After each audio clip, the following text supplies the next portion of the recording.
Feel free to start when you... Okay, great. Well, good evening, everybody. My name is John Lucio, and I'm representing the Ward 5 Democrats for this evening's virtual candidate endorsement forum.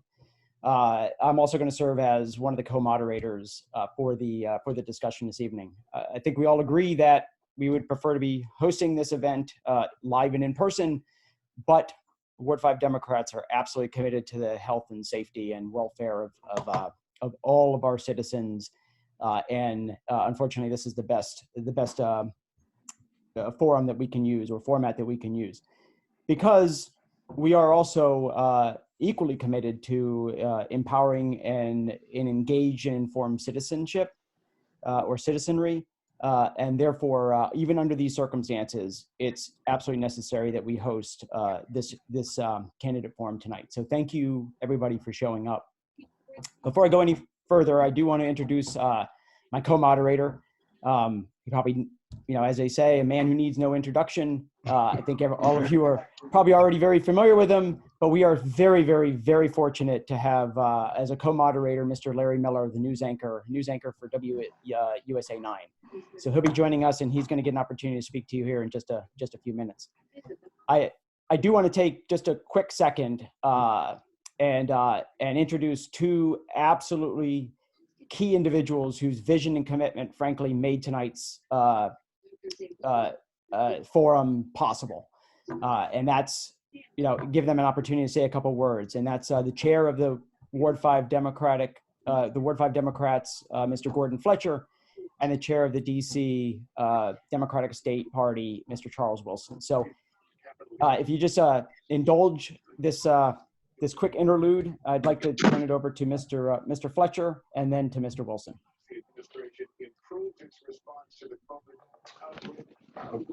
Okay. Good evening, everyone. Can you guys hear me? Gordon, okay. If you give me 1 second, let me just mute everyone and then unmute yourself so everyone can hear you. Sure, no problem. All right. And you are good. You're good to go. Okay. Well, again, good evening, everyone. My name is Gordon Andrew Fletcher, and I serve as the chair of the Ward 5 Democrats. And it just brings me great joy to see that we were able to have this forum, even during the fact that we're living during very unprecedented times. When I became chair of the Ward 5 Democrats, one of the things that I promised that we would strive to do as a team together would be to have an endorsement forum. We believe as a team that candidates should earn votes, and we allow an opportunity for Democrats and for residents to hear from candidates. And so that's what this is about. A lot of people say, if you want to go somewhere quick, you go by yourself. You want to go somewhere far, you go together. And that's what we're doing here, together, creating this forum. Thank you, Congresswoman Norton, our warrior on the Hill, for everything that you've done and for taking the time out of your busy schedule during this pandemic to be here as a candidate to answer questions. And the same thing goes for Councilmember Robert White, Senator Strauss, and all the other candidates. Again, thank you. And I see some of the past chairs or the past members of the executive body here and the current members. So I would be remiss if I did not acknowledge both. I'm not going to go through and name each name because I don't want to get in trouble. Can't see everybody virtually here on my screen, but I see a lot of folks that make up the Ward 5 Democrats, both from the past administration and the current administration, and that's important for continuity and unity. So it just warms my heart to see this. And without further ado, I would like to introduce one of my leaders as well, the chair of the District of Columbia Democratic Party, Mr. Charles Wilson. So, Mr. Wilson, the floor is yours at this time. Thank you, Gordon. Good afternoon, or I should say good evening, Ward 5 Democrats. Good to be with you. Good to be with you tonight. Want to recognize the great work of Chairman Fletcher and the entire executive committee of the Ward 5 Democrats. Like John said in the beginning, I know we can't meet in person, but through the grace of technology, we're able to still engage voters virtually. So we still got a lot of, even though we can't meet in person, we still got a lot of work to do as Democrats to get local Democrats elected, and of course, hopefully the next president of the United States, Joe Biden, elected as president. Just wanted to say hello. We're the DC Democratic State Committee is happy to be co-sponsoring tonight's forum. Wanted to remind everybody, you have one more day to visit our website, dcdemocraticparty.org, and sign up to be able to participate in the DC DNC delegate election. So as everyone knows, the DNC convention is scheduled for August of this summer. And whether it's in person or it's a virtual convention, we are elected delegates to be able to nominate the next president of the United States, which hopefully will be Joe Biden. Right. So you have one day left to sign up to vote. And once you vote and we verify that you are indeed a DC Democrat, we will email you a ballot so you can vote for your choice for DNC delegates. So again, one more day, our website is dcdemocraticparty.org. The link is right there on our homepage, and look forward to seeing you guys at in-person events. Thank you.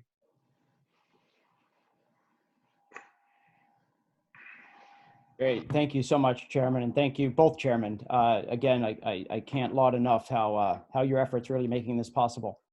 But I also want to say that tonight's not necessarily a gathering of vanity. We're not here in vain, or we're not here for just for the purpose of being here. Tonight's not a forum just for the sake of holding a forum. Tonight's an opportunity for the Democrats of Ward 5 to hear directly from the candidates about their vision and their ideas for addressing the concerns of our community, this district, and frankly, the nation. So the real purpose of tonight's forum is to allow the Democrats of Ward 5 to make an informed decision on which candidates running for their respective offices that we'll hear this evening to earn. And I think we want to take that charge seriously, to earn the endorsement of the Ward 5 Democrats.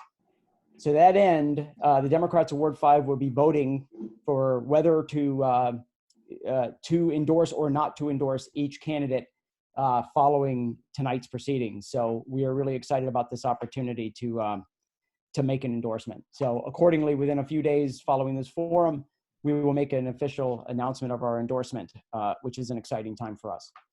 So we're almost ready to start, but I do want to take at least one more minute to express sincere appreciation. Again, Chairman Wilson, we just heard from him, but the DC Democratic State Party, I mean, words can't express how hard that organization is working on behalf of all Democrats, and we're just so happy that you're part of this forum.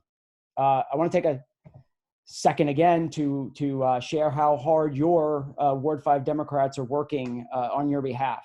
Again, we heard from Chairman Fletcher, but I can't talk enough about his leadership and steadfast commitment to not just tonight's forum, but everything that we're doing in the promotion of democratic values. I just can't say enough about him.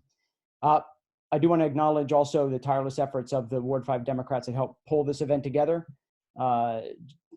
Jatarius Frazier, Khadijah Williams, Lauren Saxton, Hazel Thomas, Tim Thomas, Harry Thomas, Jennifer Blamer, Carolyn Pettit, Ronnie Edwards, Ruth Pagani, Juan Torres, and Bernita Carmichael. And I probably shouldn't have done that because I'm certain there's some I'm forgetting.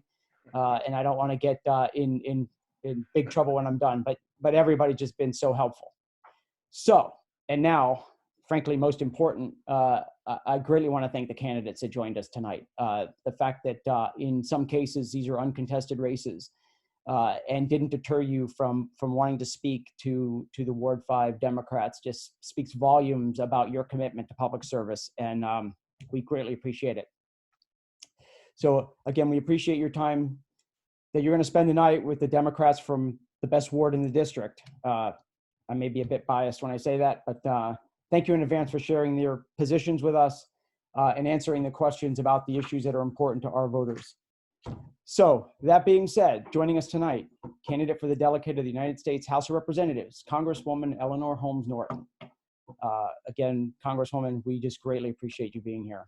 Candidate for at-large city council member, Councilmember Robert White. candidate for United States Shadow Senator Paul Strauss, candidate for United States Shadow Representative Oye Owaliwa. Don't think I didn't practice that one. And now we're on to our main event. So let me explain real quick the rules of the day. I know Mr. Preston would be very happy that I'm explaining the rules of the day. Each candidate will have an opportunity to make an opening statement. We're requesting that you keep your opening statement to 1 minute or less. After the opening statements, we're going to enter the question and answer portion of the forum, and we ask that you limit those responses to 3 minutes or less. With the exception of the first question, Mr. Larry Miller and I are going to alternate questions between the candidates in serial format so that not one candidate dominates either the amount of time or the other candidates don't get bored. Finally, the candidates have an opportunity to make a closing statement, which again, we ask be limited at 1 minute. Now, I'm not sure if you can see this, but Claire Goldberg has agreed to help us out with the timekeeping. We're going to try to stay strict on time, but please use professional judgment and courtesy. She's going to have a time piece up to her camera, so you'll be able to see the time as it ticks down. So without further ado, I've been waiting for this all night to introduce, again, I can't say enough about him, Larry Miller, my co-moderator. I'll give him an opportunity to say a few words, and then we'll start off asking each candidate to make an opening statement, starting with Congresswoman Holmes, Councilmember White, Senator Strauss, and Representative Olalewa. So please, Mr. Miller. Great. Excited to be here with you all. Looking forward to an exciting night. How about we get to it, shall we? Okay, so let's start out with the first question of the night. And this is a question that's going to be open to all of the candidates. It's important, given the news of the day, that we start talking about COVID-19 because it's having the greatest impact on residents throughout the metro, specifically those in DC as well. So far, there are roughly 6,587 confirmed cases of COVID-19 in DC alone. 350 people have died, the majority of whom are African Americans. How do you plan on responding to the racial disparity of COVID-19 infections and deaths, and what needs to happen once the pandemic is over? We'll start with the Congresswoman.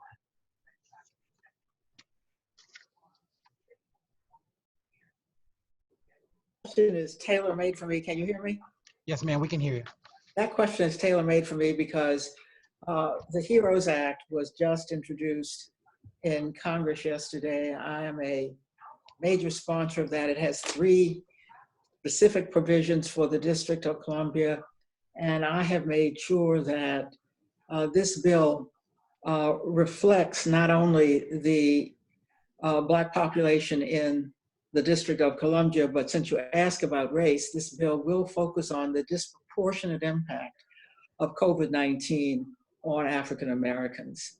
It is a very broad and important bill, but particularly for the District of Columbia, because it has in it, for example, I indicated three provisions that are particularly important to DC. One is to get back the $755 million we were robbed of when we were put in with the territories. I got that money put back, and we're going to get our full appropriation retroactively, along with our appropriation in the coming HEROES Act. Great. Let's go over to Councilman White. Thanks so much for the question, and thanks to the Ward 5 Dems for hosting, and John and Larry for moderating. So obviously, I'm incredibly concerned about the disproportionate impact on our African American population. Even though we only make up 49% of the residents here in the district, we account for 80% of the deaths. Health disparities are not new for people of color in the District of Columbia. My sincere hope is that now that there's a bright light shining on these health disparities, we will start to take them more seriously in the long run. I think that there are a few reasons that we are seeing the impacts on the African American community that we are. And let me talk about that and what we're doing to address them. First, many of our frontline workers, folks who are keeping our city going, working in transportation, working at our grocery stores, without them, we all shut down and this doesn't work. Well, they are exposing themselves and their families every day. These folks are overwhelmingly people of color. I have been pushing for more protections for them, including protections within their stores and PPE. I led a council letter to grocery store owners asking for increased protections, including distancing customers and allowing them to wear protective masks at work. And so we've continued to push on that front. I've pushed hard to expand testing because I think we have to move beyond testing only people who are symptomatic, and we are slowly starting to do that. But given the vulnerability of African-American populations, we have to do that in much larger numbers. So I really have been beating the pavement to figure out more ways that we can expand testing. Finally, as we move past this, we cannot forget the disparate impact on education, in education and employment and housing that we have seen really shine an even brighter light on during this pandemic. So we have to continue to work on these issues in the long term and make sure that our students, I know this diverts a little bit from the question, but still very important in outcomes. We have to make sure our students of color that already have a opportunity gap with their white peers, that they are getting the supports they need during and after distance learning. Councilman White, thank you. Senator Strauss. Thank you very much for the opportunity to be here with you tonight. This disease is both in some ways a terrible equalizer because it kills without regard to race, but it discriminates because it targets those with underlying health conditions at the same time. And so what it has exposed are the fault lines of our inequity. And that inequity is on several levels. First of all, on the national level, our political inequity means that we didn't get the resources that we needed when Congress was giving the funds to fight this. What it means is that when it comes to nutrition, the starting point of all health, that we have too many communities that are food deserts, that don't have adequate nutrition, where you can't get fresh produce, where you can't get quality, healthy food. And what it exposes is the inadequacies of our healthcare delivery system, where if you live in Georgetown, your life expectancy is 80+ years, and if you live in another part of the city, it could be as short as 60. We need to learn from this horrific virus and make sure that preventive health remains important. I've been proud to do what I can to try and make sure that we're getting adequate protective equipment out to our people. We want to make sure that we have folks that have access to quality masks, real respirator protection, not just bandanas. We want to make sure those laws are enforced. I was proud to be named by the mayor to the Reopen DC committee, where we're making sure that when we begin to reopen our economy, we're doing so in a way that employers are going to be forced to protect their workers and create not just the appearance of safety, but real safety. And I hope I get a chance to continue my work on this and so many important issues. Senator, thank you so much. Representative Owalewa. Greetings. I want to thank you again for having me. My name is Oye, and I'm running for U.S. Representative. One thing this fight against COVID-19 has presented is not only racial disparities, but also healthcare and income disparities. I live in Ward 8. We only have one hospital in all of Ward 8, and we are cut off by 395. That means that depending on your situation, depending on the time, it can take you about an hour and a half to get to a hospital across town. Also, I want to say we need to increase not only our healthcare facilities, but also our Medicare coverage, Medicaid coverage. So Medicaid is income-based, and a lot of people who use Medicaid live in Southeast DC. So I want to be able to have the opportunity to expand Medicaid coverage into Maryland hospitals, where people will be able to get there faster than crossing town or Northwest. Another thing I want to do is thank Elder Holmes Norton for the HERO bill, because it restores the $700 million that was robbed from DC in terms of our first bill. So although we were grouped together with other territories like Puerto Rico and US Virgin Islands, we have to remember that although those areas are surrounded by water, we're surrounded by Maryland and Virginia. So what happens over there affects us over here. So after we defeat COVID-19, we have to remind DC residents that statehood affects every component of our life here in DC, whether it's how we spend our money from our budget, how we're able to create our own laws, how we use our own resources like the National Guard. There's so many different aspects that's involved with DC statehood that we have to continue this fight that incorporates all aspects of our life in the district. Representative, thank you. This next question is for the Congresswoman. The Democrats of Ward 5 often describe themselves as realistic and pragmatic and very much committed to DC statehood. Last week, President Trump was quoted as saying that Washington, D.C. will never become a state because Republicans, quote, aren't stupid enough to add guaranteed Democratic seats to Congress. His views seem widely shared by Republicans. Not one Republican is co-sponsoring your bill to grant DC statehood. Add to that, a sizable number of Democrats in the House have also not co-sponsored your statehood bill. What are you doing to get Democrats and Republicans on board? Well, let me assure you that you're wrong when you say a sizable number of Democrats have not signed on to the bill. We have more than enough Democratic co-sponsors to pass the bill as I speak. Some members from swing districts have told me that while they have not sponsored, they will surely vote for the bill.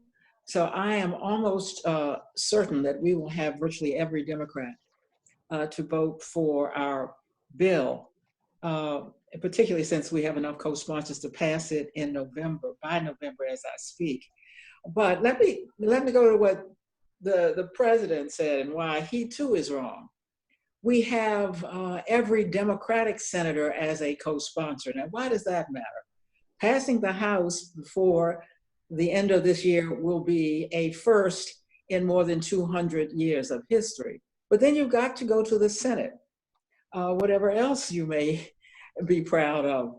And in the Senate, we also have a very good chance because the Democrats have an excellent chance of taking over the Senate.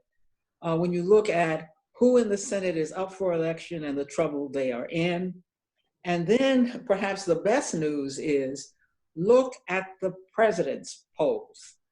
We have a very good chance that Joe Biden will become the next president of the United States. So if you take that trifecta, you have a strong possibility of a Democratic president, a strong possibility of a Democratic Senate, and a certain possibility that the House will remain in Democratic hands. All that is very good news for DC statehood, better news than we've had since the city was created. Congresswoman, thank you. John?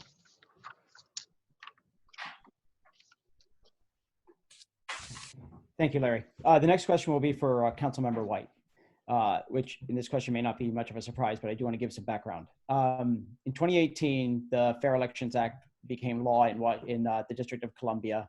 Under the Fair Elections program, at-large council members or council candidates are capped at $100 donations for individuals and cannot accept donations from business entities or PACs, political action committees. DC's 2020 primary election is the first DC election with an active fair elections program in place under the Fair Elections Act.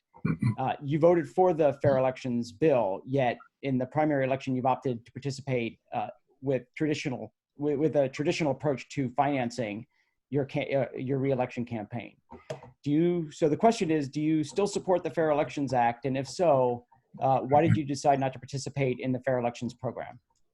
Thanks for the question. So not only did I vote for fair elections, I was remain an active proponent. In fact, I penned an op-ed in support of the Fair Elections Bill, which I believe is incredibly important because remember, this time 4 years ago, I was running against an entrenched incumbent who could prohibit me from raising money by making sure that people who did business with the city didn't donate to my campaign. And what is important is that we have the ability for people to come outside of the system and run successfully for office. And running successfully for office requires you to raise money because it's expensive to run a campaign.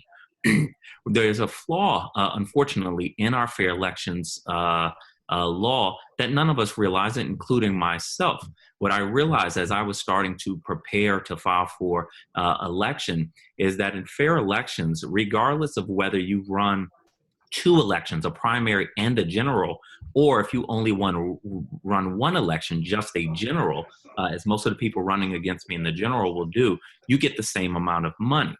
So if you end up with a competitive primary and have to spend all your money, you're not able to compete in the general election. I assume this will not be the only kind of glitch in fair elections that we're going to have to go back and fix after we see this first round of candidates, and we'll plug those holes. But what I couldn't do is really take the chance of having to run two competitive elections and not having the resources to do it. But this is something that we can fix. What I do want to make sure, though, is that we don't use fair elections as a proxy for ethical governance. For the entirety of our democracy, most candidates have raised money the traditional way, and I don't think any of us believe that none of them were accountable and transparent and fair. And in fact, I encourage people to look at my first term, where I've been strong, where I've continued to stand up for residents. I will do the exact same thing in my second term. Councilmember White, thank you very much. I really appreciate the candor and the response. Thank you. Larry? All right, thanks, John. Senator Strauss, let's go back to DC statehood for 1 second. The shadow senator will play certainly a key role in achieving statehood, and you have made DC statehood your key campaign issue. Historically, in response to the district's financial crisis in the mid-1990s, the U.S. Congress, with the district's consent, passed the National Capital Revitalization and Self-Government Improvement Act of 1997. That act transferred the cost of operations of various government responsibilities from the District of Columbia to the federal government, most notably DC prisons, courts, and offender supervision responsibilities. If DC statehood bills are enacted into law and the district becomes the 51st state, these responsibilities will likely be transferred back to the District of Columbia.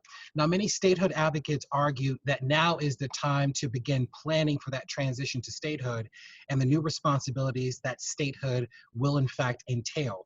Do you agree? If you are reelected as shadow senator for a 5th term, what role would you see yourself playing in this transition planning process? Well, I think we play an active role. First of all, as senator, I sit on the New Columbia Statehood Commission along with the mayor, the chairman of the council, my fellow members of the statehood delegation.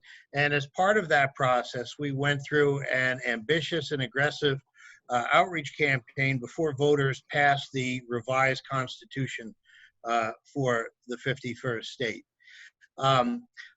Yes, it is reasonable to expect that once we get on equal footing with all of the other states, then we will have to meet the same kind of financial obligations. And that includes paying for our criminal justice system, paying for our court system. But of course, we'll get to a point and have judges who are accountable for us, not appointed by the President of the United States, who have to be confirmed from the United States Senate. So we'll have perhaps some of those extra expenses, but the big difference to offset that economically is that we'll be able to compete fairly for federal dollars. So just as you saw DC being treated and shortchanged in the last spending bill, we contribute more to the economy than 37 other states. Our income tax payments to the federal government per capita are some of the highest. We are a donor state without even being a state. And one of the things that an elected voting senator from Washington, D.C. can do is compete fairly when it comes to those federal appropriations. And so the economic benefits of being a state will more than outweigh the equal costs that we'll have to bear as part of the state. But you're right, statehood isn't going to happen just on day one. We do need to be ready. We do need to be planning. And that's why the activities of the Statehood Commission, we're not waiting for statehood to be passed by Congress. We continue to plan for that transition now. Senator, thank you. John? Great. Thank you, Larry. Next question will be for candidate Oloewa. Candidate Oloewa, the residents of District of Columbia pay federal income taxes. We know that. In fact, we pay more than many, if not most other states. Taxation without representation and the anti-democratic unfairness it represents has been a compelling argument for DC statehood forever. One of the main platforms of your campaign for shadow representative is a call to end federal income taxes until DC achieves statehood. In fact, if I'm not mistaken, part of your slogan, tax-free, is used as a moniker in your name in the primary ballot. So could you please explain how tax-free DC would work? And just as an example, would you be willing to call on Congress, or would you be going to Congress to pass legislation to exempt DC from federal income taxes? And just go over your plan. So thank you for allowing me to expound on that. So the idea of tax-free DC is not to make DC residents exempt from paying federal income taxes. The idea is to take that money that we send to the federal government and use that for district priorities, whether it's housing programs, whether it's road quality issues, things like that. We pay far more into the government than we get back, and we're not recognized as a state. This is akin to if you were a Washington Nationals fan, and every year you get billed for season tickets, yet you're not allowed a national stadium. Either you ask for your money back or you ask for a seat at the game. Right now, we're being denied our seat in Congress. So I feel like we should take our money and improve DC until we become a state. Now, my first ultimate goal is to make DC the 51st state. Now, in terms of making DC completely tax-free and no one pays federal income taxes is not in the best interest of Washingtonians. It will increase gentrification and will not be good for the people already living here. It will increase displacement as well.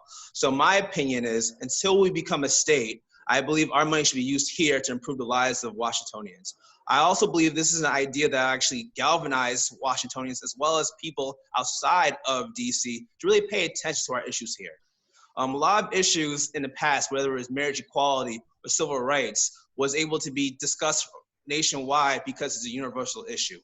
Not everybody in California or North Carolina or New York uses DC statehood as a dinner table conversation.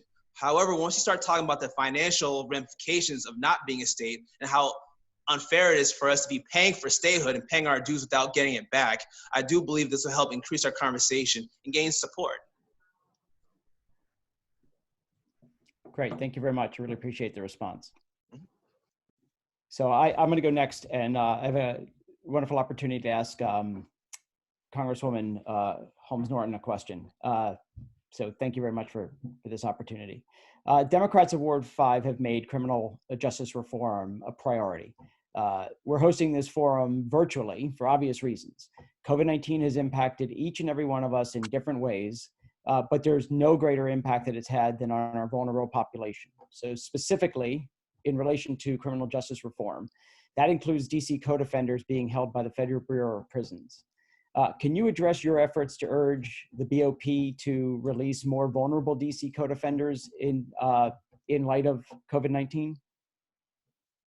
My work on our residents who are in prison has taken up a great deal of my time in light of the close quarters in which they are held. So let me bring you up to date. Just today, my bill passed the House Rules Committee to be included in the 5th coronavirus bill, the HEROES Act, which I spoke about before, a provision that would make it possible for any DC resident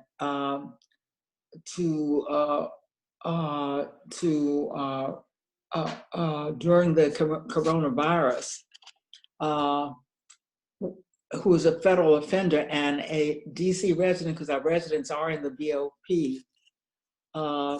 to in fact be released or put on an early release during this virus. And that was just done today in the Rules Committee, and it was my bill that I was so pleased with. If it passed the Rules Committee, I should say, to those of you who are not familiar with the House, it means it's going to go to the committee and then to the House floor. And since we control the House, it's almost surely going to pass.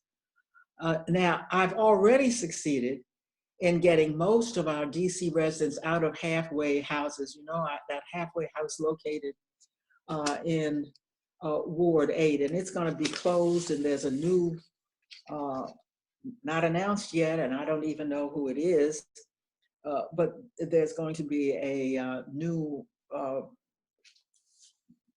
a new vendor for our halfway houses.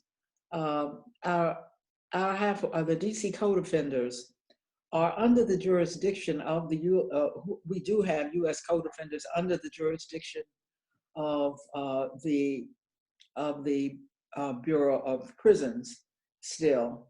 And I have requested that they as well be given good time credit so that they can be released early.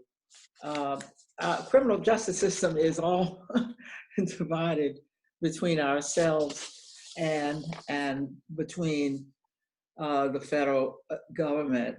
Finally, I have called on the Parole Commission to use its authority to protect DC residents under its jurisdictions who still are there by taking a number of steps. These are important steps, both for the virus and for our residents. I want to suspend, I've asked them to suspend the issuance of any new warrants for the Parole Commission that have, any that have already been issued, I've asked to be canceled. I've asked that all individuals awaiting revocation hearings on technical violations like misdemeanor arrests or nonviolent arrests, that they not be papered. I've asked for the reinstatement of all individuals in the Bureau of Prisons, the reinstatement parole, parole for all people now in the Bureau of Prisons who have had their parole revoked for technical violations. I've asked for the reinstatement of supervised release for all individuals in the BOP who are 60 years or older, and I've asked for a reinstatement to parole or supervised release of all individuals currently in custody with medical conditions or disabilities. They do not need to be subject to any further possibility of confinement. I've asked for the parole of all individuals who qualify for medical or geriatric parole, and I've asked for the release straight to parole of all individuals granted parole but awaiting release dates. I'm trying to get as many of our residents who qualify, and I think the indications that I've indicated for qualification are very reasonable. I'm waiting to hear back, but so far I have gotten good results from the Bureau of Prisons on my requests and for the release of DC residents. Thank you very much for that very important question about residents that it is too easy to overlook. Great, thank you so much, Congresswoman. This next question is for Councilman White, and we want to stay along with that questioning regarding criminal justice reform. The COVID-19 outbreak has opened the door for certain opportunities for reform. Now, we've certainly seen a lot of localities taking steps to reduce the prison population and jail population during the coronavirus outbreaks. For example, in DC, police have stopped taking people into custody for low-level offenses. Do you believe these practices should be made permanent once this outbreak and the state public health emergency is finally over? So as I mentioned earlier, and it's unfortunate that we see this trend in this response, African Americans make up 49% of this city. They make up 98% of incarcerated people in our DC jail and going into the prison system. We know something is wrong with that.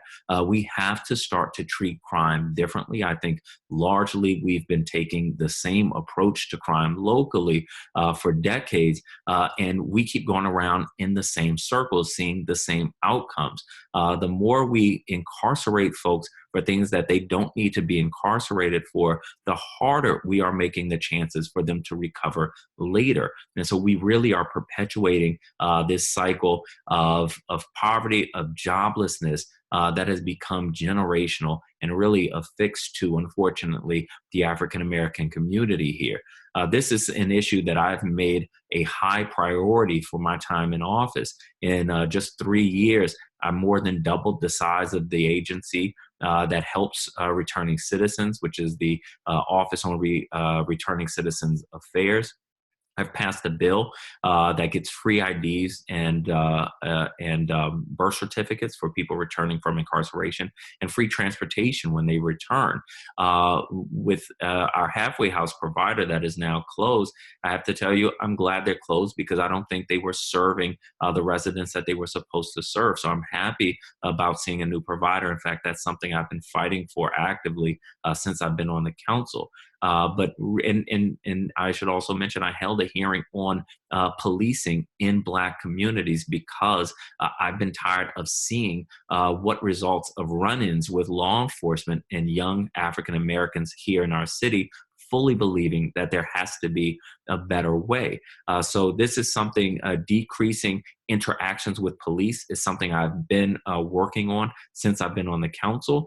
If we really invest in alternatives to incarceration, we're going to see more success in the long term for the folks who now are offending and unfortunately ending up in our criminal justice system unnecessarily. Councilman White, thank you so much. I appreciate it. Great. The next question will be for Senator Strauss. Senator, this is in no way intended to be pejorative, but it's difficult to find somebody in Washington, D.C. or elsewhere that really understands what the shadow senator does. We do know that the predominant job is to advocate and lobby for D.C. statehood. I'd like to give you a couple minutes to talk about your 51 Stars campaign and whether you think that is being successful. And then a follow-up question is, what authorities or responsibilities would you like to see a shadow senator take on to be able to obtain more profile? Well, thank you very much for that question. I think it's important to briefly talk about the history because shadow senators actually date back to the earliest days of the Republic. It originated with the Southwest Territory, which became Tennessee, when lacking a clear precedent to get statehood, they declared themselves to be a state and elected 2 senators to go to Washington. They knocked on the door of the Senate. They sat on the floor until Tennessee was eventually admitted to the Union. And as the slave states began to block the admittance of free states, more and more territories seeking statehood began to elect shadow senators like California, Michigan, in their efforts to overcome the opposition to statehood. Alaska used it successfully in the last century, and DC continued to, we've used it since 1990, and even our fellow colonists in the Commonwealth of Puerto Rico have recently elected a shadow delegation to the Senate, as well as to the Congress. So it's not unique to DC, and they've been part of the political tradition since the beginning of the Republic. The 51 Stars campaign, I think, is important. And what that is really is we go and we recruit 51 stars in the Hollywood style to help us get 51 stars on the American flag. And so we have gotten a great response, whether it's local celebrities like Dave Chappelle, or people like Richard Schiff from The West Wing, or The Good Doctor, Rosario Dawson, Jonathan Banks from Breaking Bad, Better Call Saul, who grew up in Ward 5, by the way. You will see these people doing public service announcements. You'll see them sometimes on TV here in DC, but more importantly, you'll see them out in the country because that's a great way to get the word.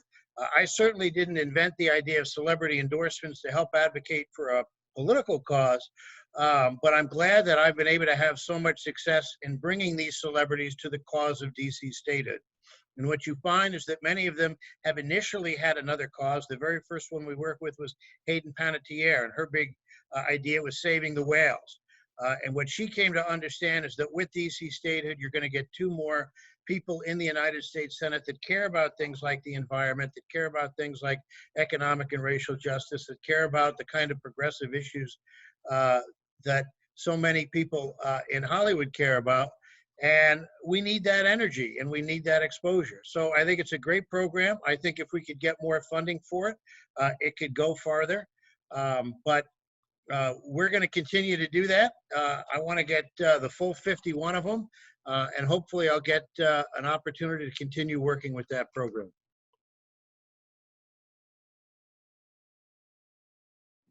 Great. Thank you very much, Senator. Larry, over to you. All right, John, thank you so much. So this next question is for the representative. One of your top campaign issues is combating income inequality. The Democrats of Ward 5 are very concerned about income inequality. By some estimates, the District of Columbia has a higher level of income inequality than any other state in the country, with households in the top 20% of income having 29 times more income than the bottom 20%. The bottom fifth of DC households has just 2% of the total DC income back in 2016, while the top fifth had a staggering 56%. What specific plans do you have to address this identified income gap in the city? Thank you for that. Thank you so much for that question. Number one thing we need to do is establish a living wage.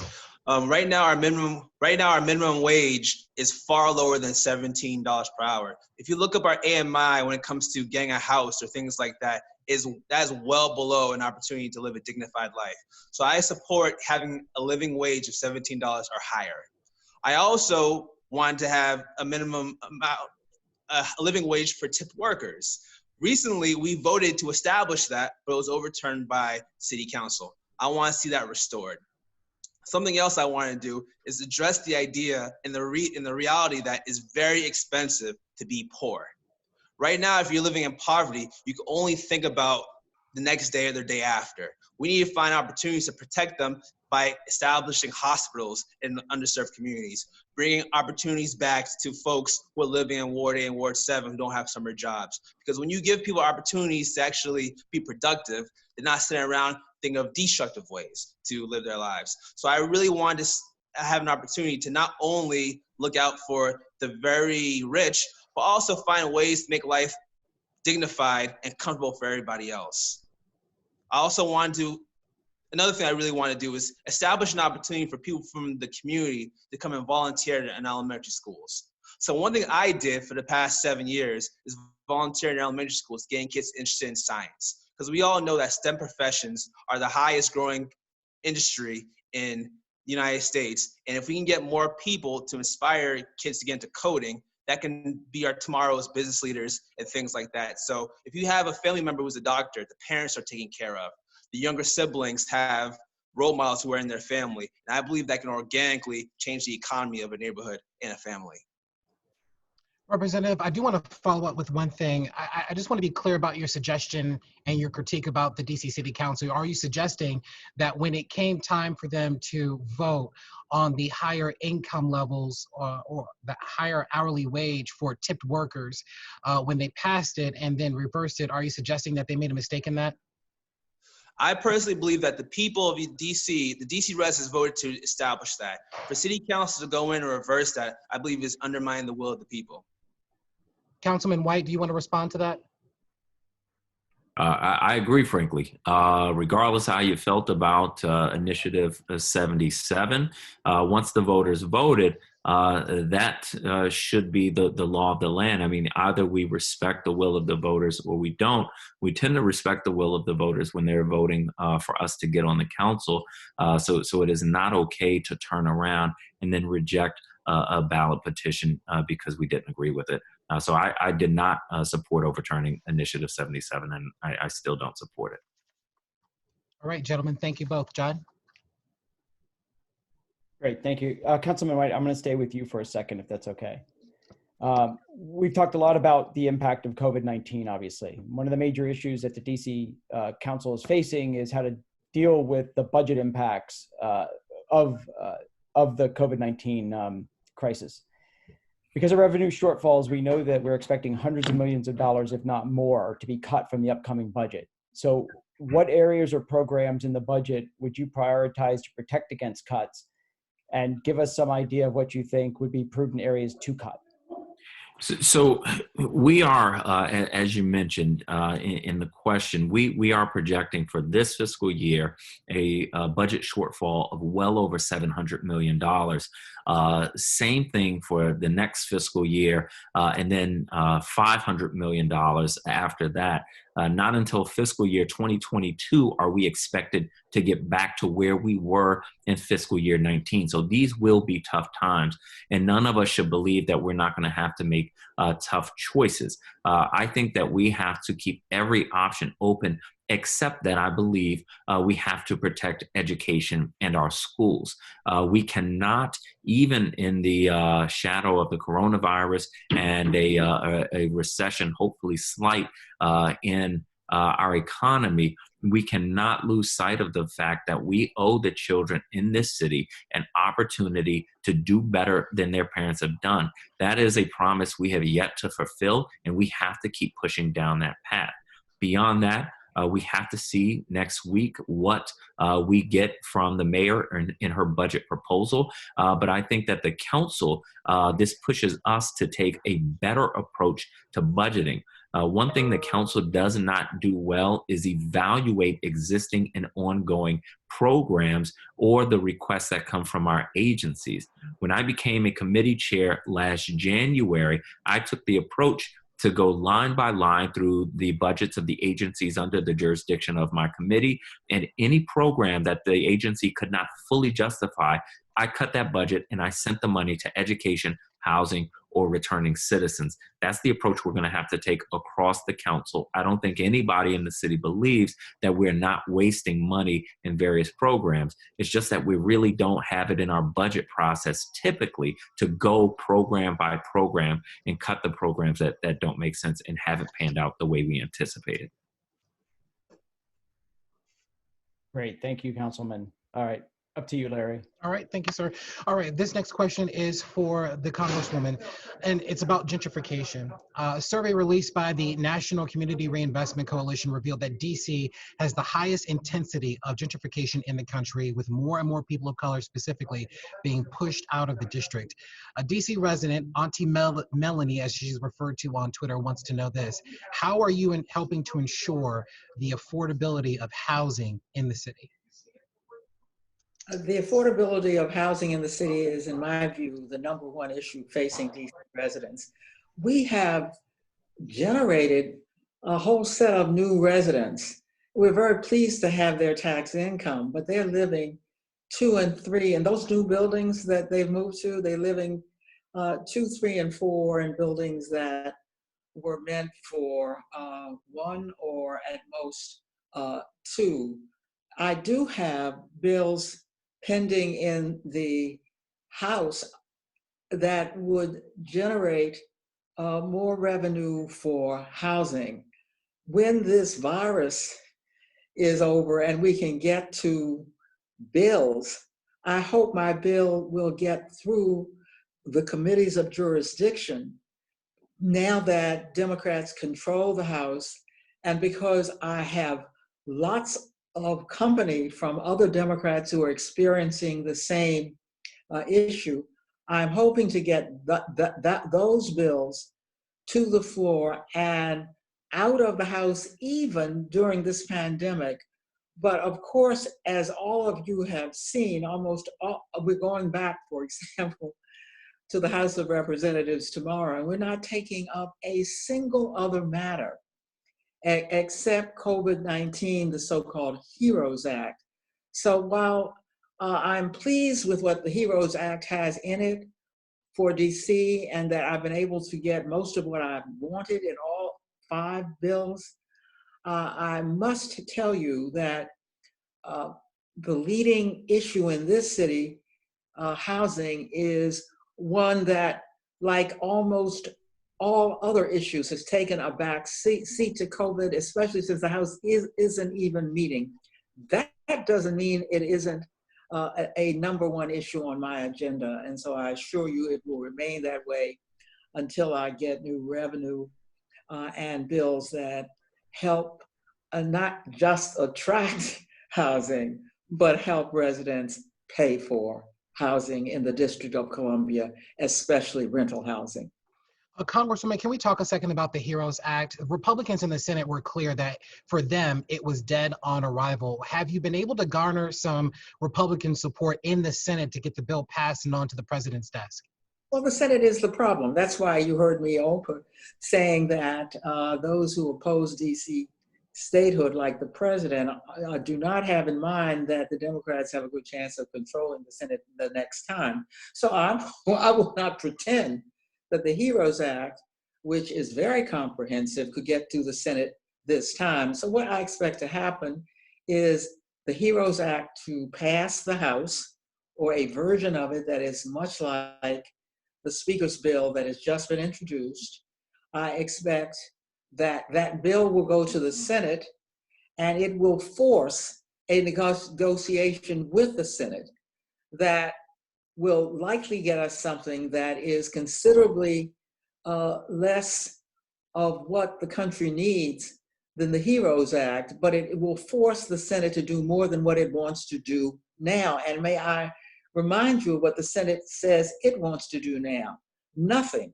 It says that there ought to be a pause until we see what happens with the last coronavirus bill.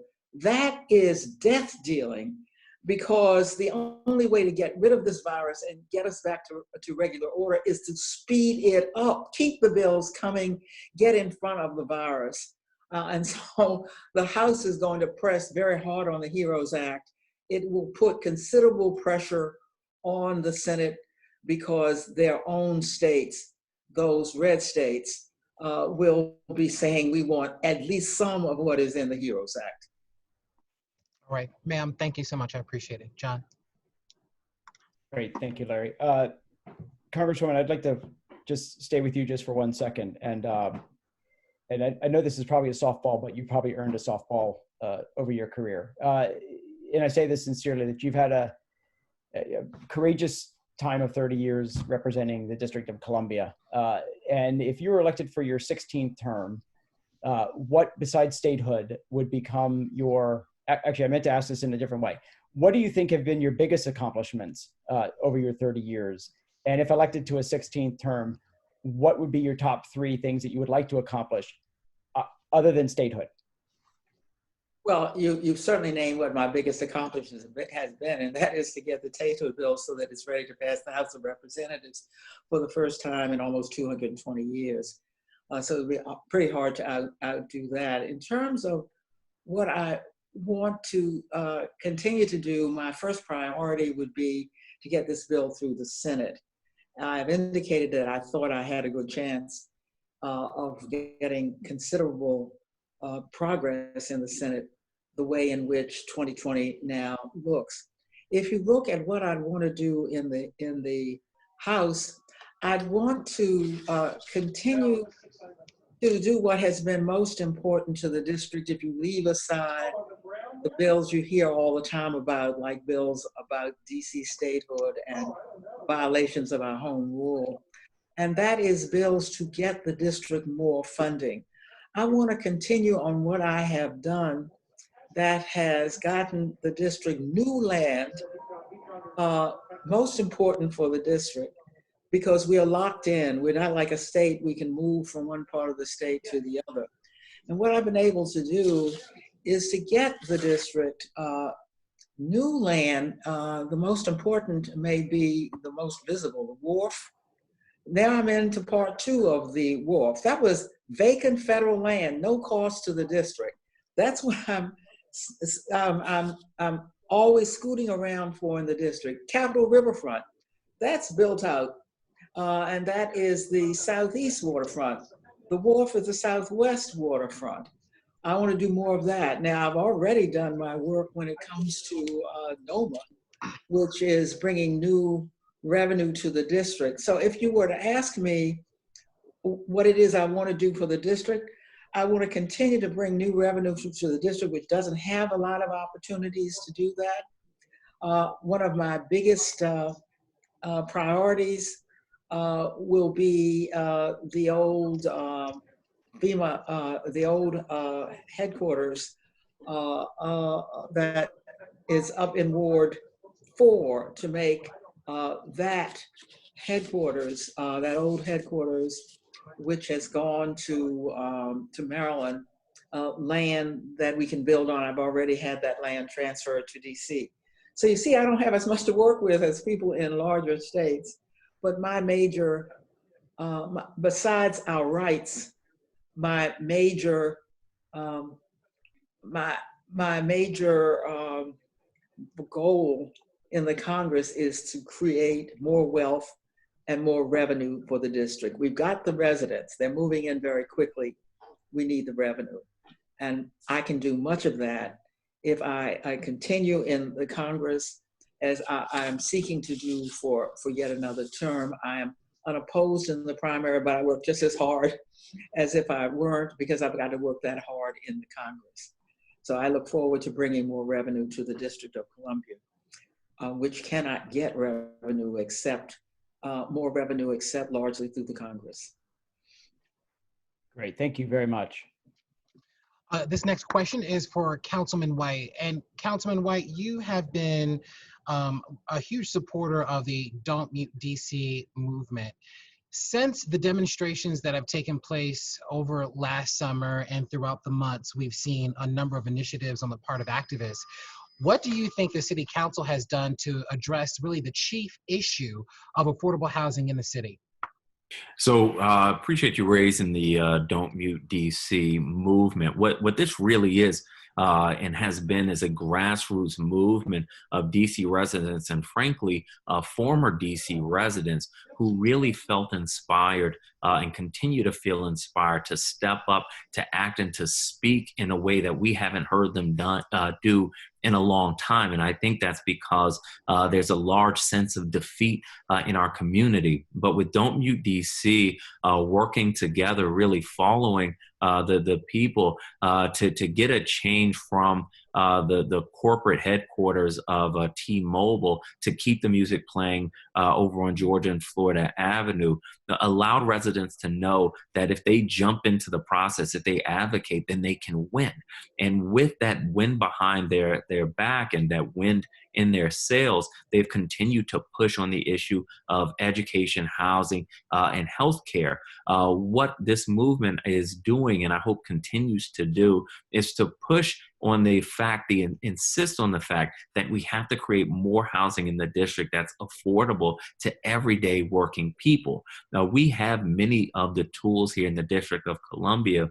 In fact, most of the strongest tools in the country are tools that we are trying here, such as the Housing Production Trust Fund, where we have over the years dedicated hundreds of millions of dollars to increase the supply of workforce and low-income housing. However, as all of us know without a doubt, that is not enough. So now I hope this movement continues to push us to color outside the lines. For my part, there are two things that I've done. One is to push the city to create public-private partnerships with commercial building owners to turn older office buildings into housing primarily at workforce level, and that is affordable.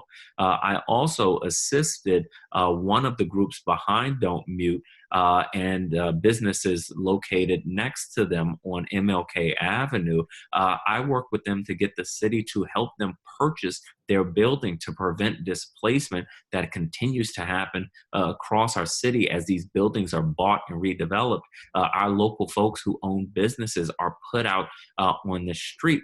And so I've tried to color outside the lines. I've worked very closely with the various organizers of Don't Mute DC. And I think that the voice and energy that they bring to advocacy in this city is different than anything we've ever seen. And I think it's going to continue to push us forward and to force us all to color outside the lines a bit. Well, Councilman, I'm sure you would agree that energy and activism does not equate to tangible results. So what specifically can we expect, say within the next year or two, regarding the issue of affordable housing being addressed in the city? Well, I don't want to predict too far out because we are still in the midst of a pandemic whose consequences we don't yet understand. So I think the priority over the next months is going to be protecting and stabilizing our economy. Beyond that, the tangible things that we should expect to see are an increase in housing supply, specifically for moderate income residents and low income residents. When I was last year chair of the Metropolitan Washington Council of Governments, I led the board of elected officials from across the entire region to commit to developing 320,000 new housing units across our region over the next 10 years in order to help stabilize the cost of housing. And of course, the housing is focused on workforce and low-income housing. We have been continuing to move that ball forward. Of course, we have been a bit sidetracked by the coronavirus epidemic, but as we wade our way out of that, I fully expect us to meet that commitment. Councilman White, thank you so much. I appreciate it. John, you have a question? Well, I don't have a question. I actually want to make a comment that that we should mark down May 14th as proverbially the day that lives in infamy. We had 4 candidates running for office, and they all kept within the time limits, which doesn't happen very often, but we're greatly appreciative. So we're going to use this opportunity. We have a couple more minutes, and if you don't mind sharing some more little more time with us, then we're going to open up to some questions from those that are observing. And I'll start that off, and then we'll do that either in the chat, or if we can identify somebody who is going to raise their hand, we'll allow them to ask it live. So the first question I have is actually from one of our Ward 5 Dem All-Stars. Caroline Pettit runs our DC Statehood Committee. And she wanted to follow up on candidate Oluwela's comments about the tax-free DC. Yeah. And so she'd like you to expand a little bit on your plan or your idea on how we go about getting federal taxes redirected to DC when it seems like that's either a change in federal law or somehow DC residents would withhold paying taxes and risk criminal prosecution. So if you could just talk a little bit more specifically about how we get these priorities redirected, that'd be appreciated. Yes, so do not avoid paying federal income taxes. That's not a good idea. What tax-free DC would be, how that would essentially happen would be a congressional vote. So once there's congressional approval and they're allowed to have those funds come back to DC, I would expect DC residents to be able to vote on ranked choice voting on their ballots on where that money should go to. So for example, if you wanted to go to teacher salaries, if you wanted to go to roads, if you want to go to affordable housing, we'd have ranked choice voting. And that way the power would actually go to the people and not just to our lawmakers on how our money is spent. So the question I always get asked about tax-free DC is that, are there any representatives or any lawmakers that would actually support a territory not paying federal income taxes? Well, the funny thing is that no other territory besides DC pays federal income taxes. So that includes U.S. Virgin Islands, Puerto Rico, Guam. They only pay state taxes, but not federal income taxes. So the reason why that's unfair for DC residents is because we're paying for policies that we don't have any decision making over. We have no input over. So for example, we paid billions of dollars for wars. We're paying for Trump's idea of a wall. We're paying for Supreme Court justice who we have no say over whether they get to stay on a bench or not. So I feel like until we become a state, our money should come back to us. Once we become a state and we have federal input on things, then I believe it's more appropriate for our money to go to a government rather than right now going to a government that doesn't recognize us. Great, thank you. If I can just real quick, Congresswoman Holmes, do you have, or Holmes Norton, do you have any comments on that, or would you prefer to just leave that as it was? Well, look, it's certainly understandable, but you send me to the Congress to get done what can be done. And the notion, we've tried, I once introduced a bill to keep us from paying income taxes just because residents, to keep us from paying taxes because the residents asked us to, but then I went back to reality and to statehood. They're not going to give up the funds we paid. We pay the highest taxes per capita in the United States of America. And that kind of trade is not how the Congress works. The Congress works far more incrementally. I think the way we're going now, put our energy into statehood, is the way to go since we're making such progress on that. We've made no progress on giving up on taxes. I do want to ask a question of the group right now. And this is a question for all the candidates. Philip wants to know, where do you stand on a prison being constructed within the city? Who can answer first? Oh, we can have you go. Okay, Oh, so yeah. I'm against building a prison in Washington, D.C. And I also believe that statehood is very important because it helps us have control over our criminal justice system. We currently have an Attorney General in Carl Rancine who favors diversion programs for our youth. However, our criminal justice system is controlled by our federal government, by a president who is tough on crime. So what that means is that instead of putting kids into programs so they can, learn better, make better decisions, and give them a warning, we're instead put them in juvenile detention programs and prisons that have an adverse impact on themselves, their families, and their communities.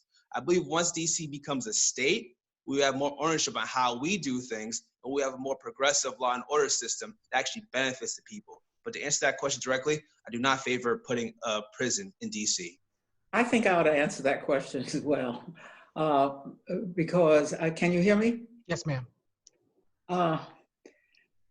Our residents have really never been in prison here. We have a jail here, but not a prison. But I want to caution everybody who doesn't want to take all the responsibilities of statehood. The moment you become a state, you're going to house prisoners in this city or the new state of New Columbia or whatever we decide to call it. And if not, you're going to have to see if you can negotiate with some other jurisdiction to take your prisoners. So don't think statehood is free. Statehood means you got to take it all, including all the things you would like not to have. And frankly, we don't have any room for a prison here. You got to make room for it, or you've got to find a way.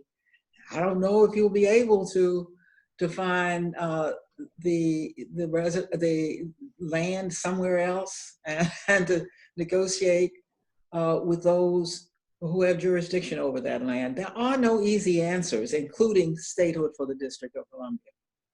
Representative Strauss. Thank you. The fact that so many of our incarcerated citizens are spread across the country, away from their families, away from the community, has taken a terrible toll and makes it so much harder for our returning citizens to integrate. We have to be careful. First of all, we do have an incarceration facility in the district. The technicalities between a jail and a prison are significant, but the Congresswoman is right that when we become a state, we have to have the responsibilities as well as getting the privileges. Now, where it would be, these are going to be controversial things, whether it would be one big thing, whether it would be smaller things, all of that needs to be taken into consideration. So it's not an issue that we have to face today, but it is one that we have to face eventually. And the real way we handle it is how we look towards strategies for avoiding mass incarceration, how we make our criminal justice system more equal and less discriminatory, and how we really work with the kind of rehabilitative services that we want from a correction system, as opposed to just warehousing people and creating these institutions that don't really rehabilitate anybody, don't prepare people for re-entry. It's just not a question that lends itself to a yes or no answer. We should be looking towards coming up with strategies for dealing with incarceration carefully, strategically, with a lot of input from our communities, so that one, we're not just warehousing or targeting areas of the city for these kind of institutions. But we do house prisoners in the city right now. And it's something that we have to be prepared for, because we know that the consequences of shipping everybody across the country too far from the community isn't working. Senator, thank you so much. Councilman White?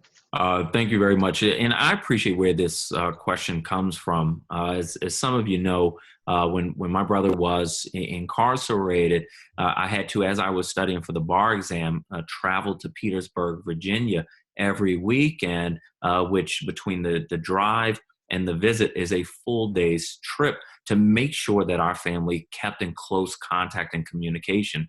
And I think the thrust behind this question is the understanding the need to keep our residents, even if they are incarcerated, close to the community, close to their families, because the benefits that we see to our residents who are incarcerated and to their families are substantial. As the panelists have pointed out very rightfully, at some point when we become a state, we will need a prison here. I think that all of us hope that this prison will not be large, because we will take a better and different approach to crime. But I also think that as we understand again where this question comes from, it's out of concern for what's happening to brothers and sisters who are incarcerated. And I think the best first step is transferring authority for local prosecutions of felonies to our local prosecutors, the Attorney General, and away from the U.S. Attorney, because I will say that my views as a taxpayer much more closely reflect the actions that I see out of the Office of the Attorney General than they do what I see coming out of the U.S. Department of Justice. Councilman White, thank you so much. I do want to get to a question from Hazel Thomas, and it's a good one. Do you believe there should be a balance between the needs of bicyclists and those of the residents and drivers themselves? Specifically, why did you vote for bicycle lanes on 9th Street Northwest in front of Shiloh Baptist Church? Although not Ward 5, it's an issue that affects churches throughout the city. Councilman White? Yeah, I appreciate that question. So, look, I go to church. I grew up in a Black church here in the district. In fact, I remember when you could double park on Sundays, and when you no longer could do that, it had an impact on the congregation. It had an impact on churches across the city. The reason I voted for the 9th Street bike lane is because there is not a continuous north-south bike lane. And of the studies, DDOT studied alternatives. This was the only place that a north-south bike lane could be built without losing church parking. So church parking, as somebody who goes to and grew up in a Black church, I know how important that is to keeping our congregations whole.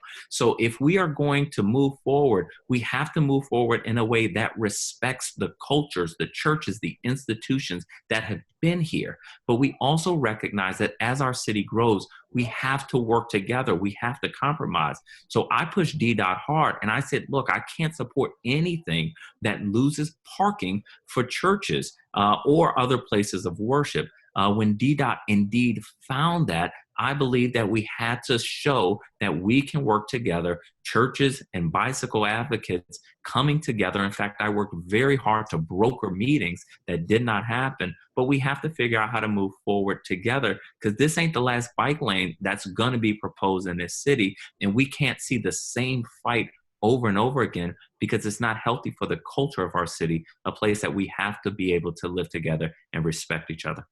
Well, we'll let the church say amen on that question. Thank you so much, Councilman. We appreciate it. I want to bring in Congresswoman Holmes Norton for this next question. This comes from John. He asks this: how can we do a better job of funding the movement for DC statehood, now considering that the city is looking at some pretty significant budget shortfalls in the future? Well, at the moment, I wouldn't advise that the elected officials begin thinking about money for funding statehood. I think they should deal with this crisis, this coronavirus crisis, and leave it to us in the Congress first to get the statehood bill. Now, the council and the mayor are already planning for what to do when we get statehood. That planning should go forward. because we don't need to catch everybody by surprise when, for example, as we've mentioned earlier, you end up paying for your prisons, but you don't know how to do it. So it is not as if the city isn't planning for it, but until we see the scope of what we're getting from the House and Senate, I think we ought to be working on the virus. Leave it to me to get the bill through. Meanwhile, do the kind of planning that the mayor and the council are already engaged in, which is long-term planning, recognizing that they need to be ready when we get the statehood bill through the Senate. Congresswoman, thank you so much. Unfortunately, we're just about out of time, but I'd like to get to one question. I know Andre's been patiently waiting to have his question answered about homelessness. And so whoever wants to answer this question, can you speak to homelessness and the problem that we're having in the district, but also specifically to the youth dealing with the pandemic and what it is that we can do to overcome that? I'm happy to speak to this because it's mostly a council issue. A number of us, including Councilmember Nadeau, Councilmember Grasso, and several others, have been pushing hard to deconcentrate populations at our homeless shelters in order to make sure that there is not unnecessary spread of coronavirus that we are seeing in communal places. Where the city has been moving is acquiring hotel rooms and dorm rooms so that we can give more isolation opportunities to our homeless residents. We continue to encourage our residents who are living on the streets to take advantage of these opportunities. We have worked to install hand washing stations for our homeless residents. There are a number of organizations who have been working to provide protective equipment to our homeless residents. It continues to be a struggle, but I do want people to know that there are several members of the council for whom this has been an intense and passionate priority, and we continue to work through this issue. In fact, I already have a question lined up for a conversation I'm having tomorrow with the city administrator about further steps that I believe we need to take to protect our homeless residents. Great, thank you very much. Unfortunately, we shortchanged you in the beginning on your opening statements. And I don't want to do that for the closing statements. I want to give everyone an opportunity to provide a closing statement. So if we could start with Congresswoman Holmes Norton, and be as brief as you need to be, but if you don't mind providing a closing statement. I'll try to be as brief as possible. Perhaps the best way to indicate why I should be elected for yet another term to the Congress is to look at an objective evaluation. The Center for Effective Lawmaking has named me the most effective Democratic lawmaker in the House of Representatives. And I would like to indicate why, because, just quoting them, because of proven ability to advance a member's agenda through the legislative process in law. Noteworthy because Norton is a non-voting member. That center looks at every member of Congress, and they have found me to be the most effective, not because of what I say on the floor, but because of what I pass through the Congress. I've indicated the progress I have made on bills, such as my bills to give more land to DC, which is landlocked, and that land is providing billions of revenue. But perhaps most priceless is my seniority. I very much respect the fact that the residents of the district have sent me back time and again to the House. Well, that has reaped many benefits. I chair a very important subcommittee, the largest subcommittee in the House of Representatives. Without going into all its jurisdictions, one of its jurisdictions is WMATA. My seniority is an important reason to send me back to the House of Representatives, coupled with what I have already been able to achieve.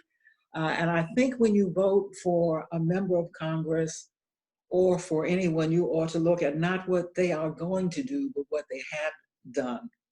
Everything from DC statehood to land that is giving us billions of dollars more in revenue, I think, argue for why residents should return me to the House of Representatives yet again. Thank you very much for this opportunity. Great, thank you so much. Councilmember White. Again, I want to thank the Ward 5 Democrats for having me. I want to ask for everyone's vote on June 2nd and for this endorsement. I am seeking a second term because I have worked incredibly hard to fulfill my goals of economic and racial equality and equity since I've been on the council. I have spearheaded and passed some of the boldest pieces of legislation that we have seen in recent years.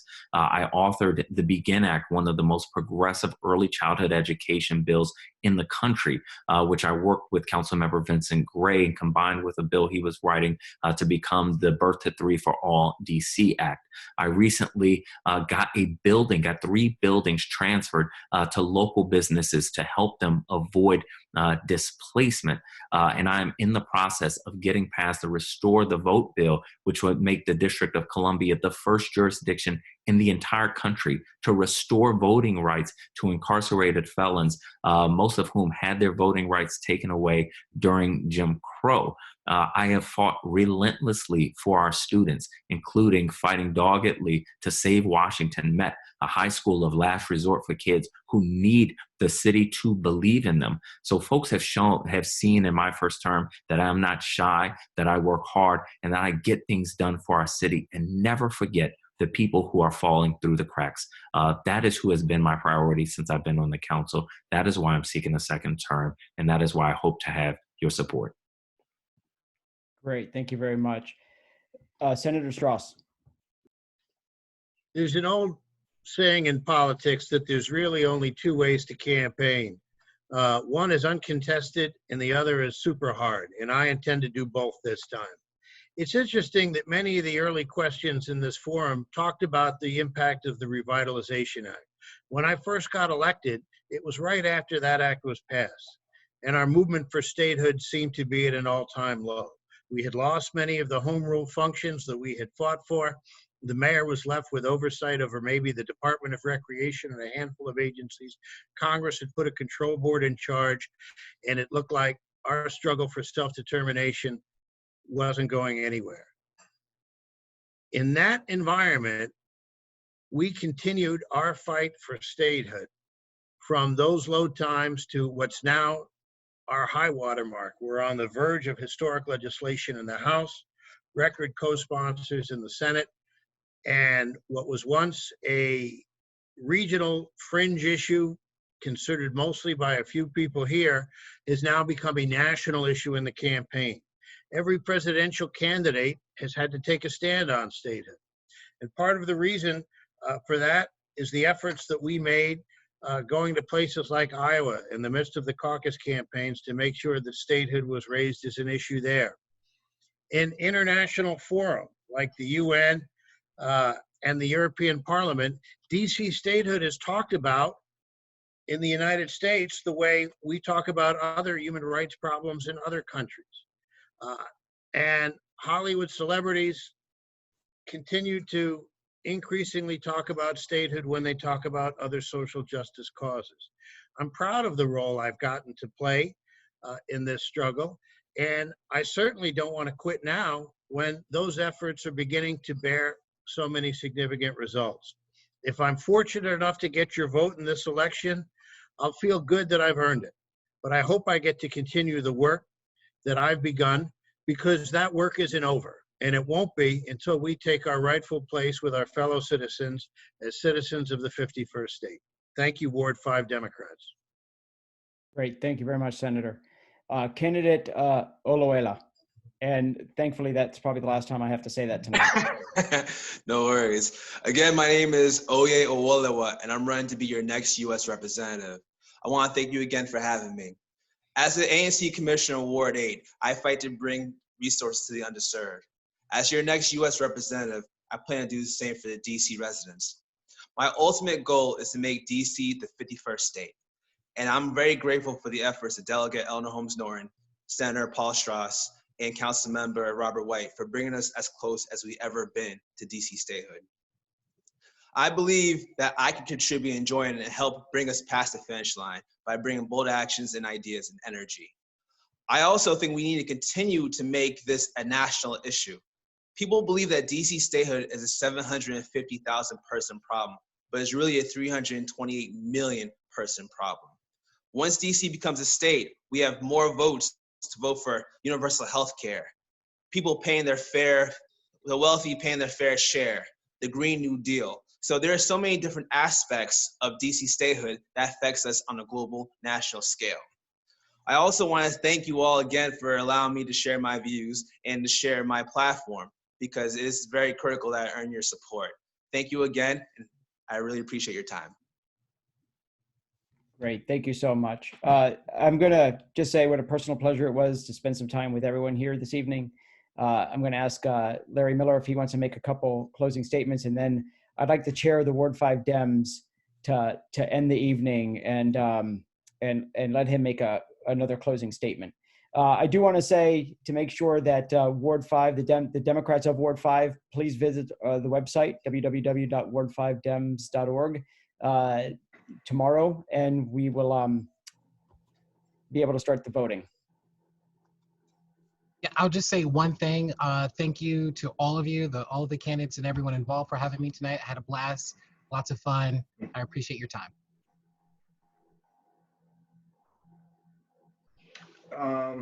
Okay, yes, so on behalf of the Ward 5 Democrats and as chair of the Ward 5 Democrats, I just want to thank all the candidates for this robust discussion. We had a very detailed discussion, ranging from the HEROES Act to the New Columbia mission, to tax-free DC, to Don't Mute DC, and discussion regarding affordable housing. We had great moderators. Larry Miller, thank you. I mean, we cannot say enough about John Lucio, Mr. John Lucio. He was, just did a yeoman's job from beginning to end, and the entire team.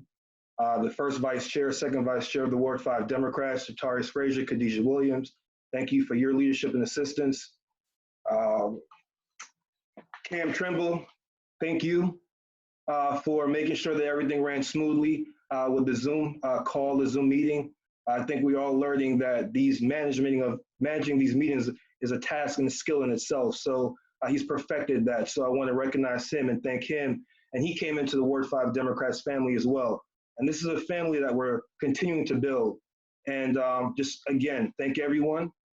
I hope we continue to stay safe and be smart about what we do, respecting Mayor Bowser's order, and at the same time making sure that we get out the vote and we continue to be part of the democratic process in DC, but we do it in a healthy and safe way. So again, thank everyone. Have a wonderful evening. And at this time, this virtual endorsement forum has now ended. Take care.